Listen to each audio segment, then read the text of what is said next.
Hey, I'm Megan Evans. Growing up in Chicago wasn't easy, especially in our crumbling apartment on the south side. The walls were so thin you could hear everything, and the stench of mold seemed like it was a permanent resident. But the worst part? It wasn't the apartment, it was watching my parents slip further into their drug addictions every single day. Meg, I'm hungry, my little brother Tyler would whisper, his big brown eyes wide with hope. I know, Ty.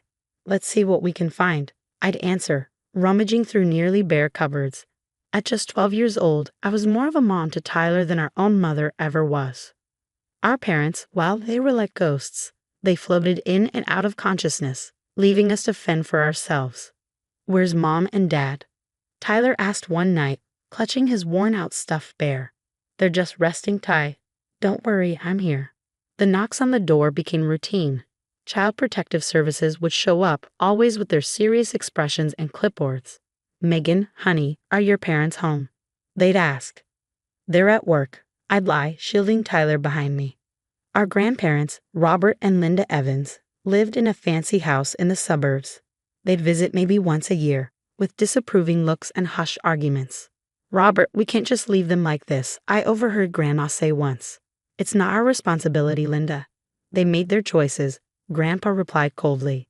Then came the night that changed everything. Flashing lights, shouting, and the sight of our parents being led away in handcuffs. Tyler clung to me, sobbing. It's okay, Ty. I've got you, I promised, even though fear gripped my heart. The next day, a social worker sat us down. Megan, Tyler, we're going to take you somewhere safe. Together, right? I asked, hoping for the best. The hesitation in the social worker's voice told me everything. Your grandparents have agreed to take Tyler, she said softly. What about Megan? Tyler's voice trembled. I'm sorry, sweetie. They feel they're too old to care for both of you. It felt like a punch to the gut. But I take care of Tyler. He needs me. I cried. I'm so sorry, Megan. We'll find you a good foster home. As we stood outside the CPS office, I hugged Tyler tightly.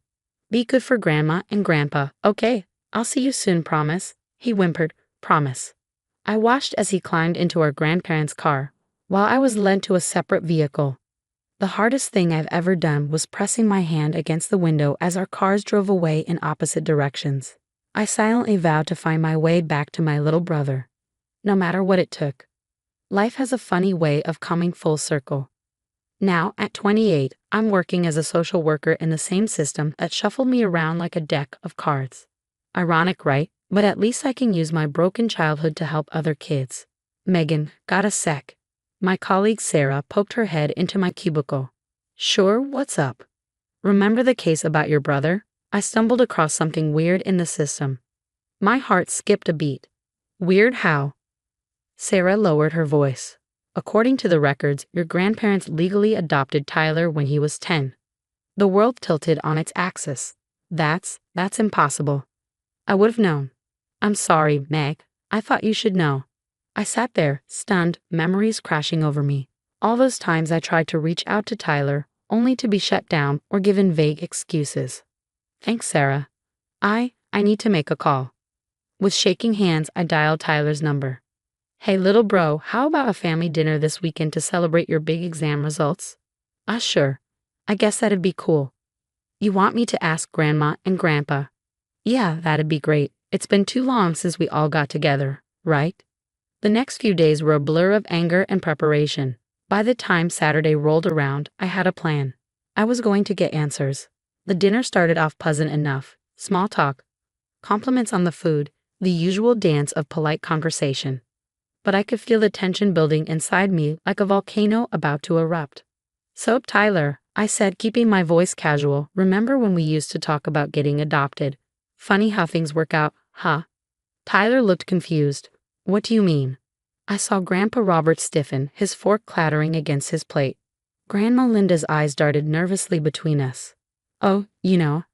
I continued, heart pounding, how Grandma and Grandpa legally adopted you when you were 10. Isn't that right, Grandpa? The silence was deafening. Tyler's jaw dropped. What? No, that's not right, is it? Grandpa Robert cleared his throat. Now, Megan, I don't know where you got that idea. Cut the crap, I snapped, all pretense gone. I saw the records. You adopted Tyler and never told me. You kept us apart. Why?" Grandma Linda burst into tears. We thought it was for the best. You were always so difficult." I laughed bitterly. I was a child who lost everything, and you abandoned me. Tyler looked shell-shocked. "They told me you chose to stay in foster care, that you didn't want to live with us."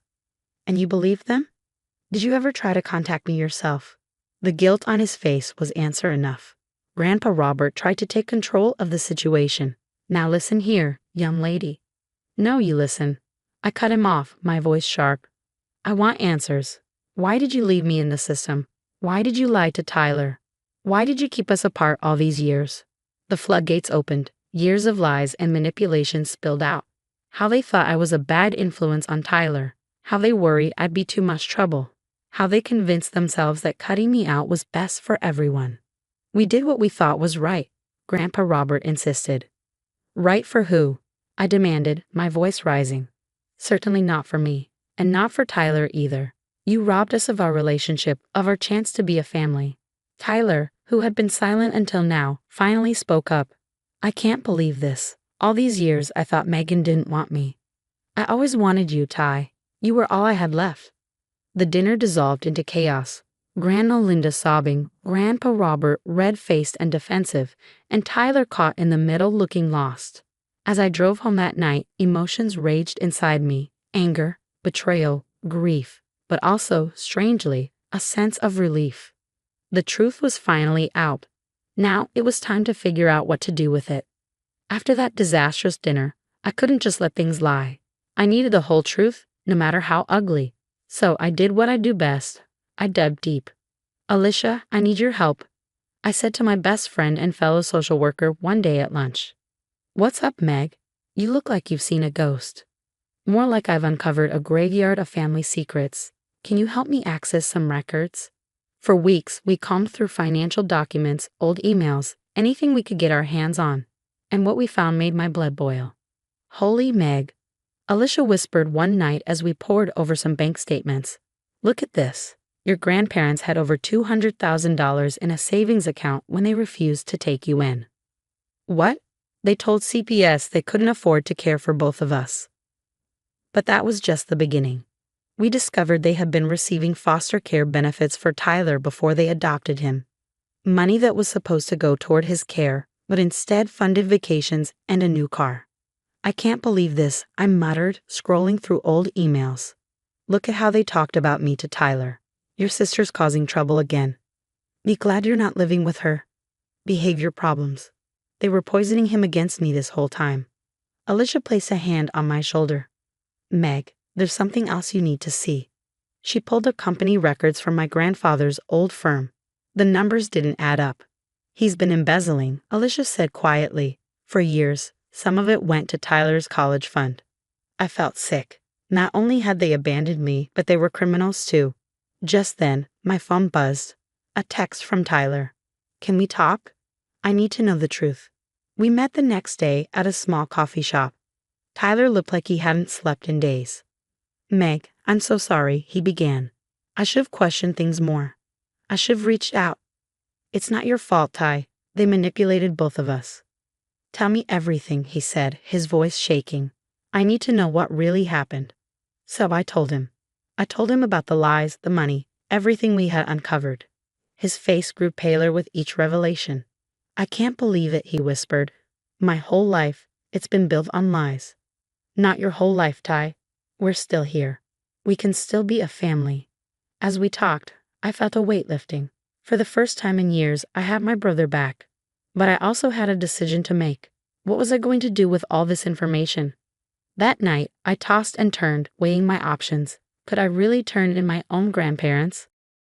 But then I thought about all the kids still stuck in the system. Kids like me who needed someone to fight for them. By morning, I knew what I had to do.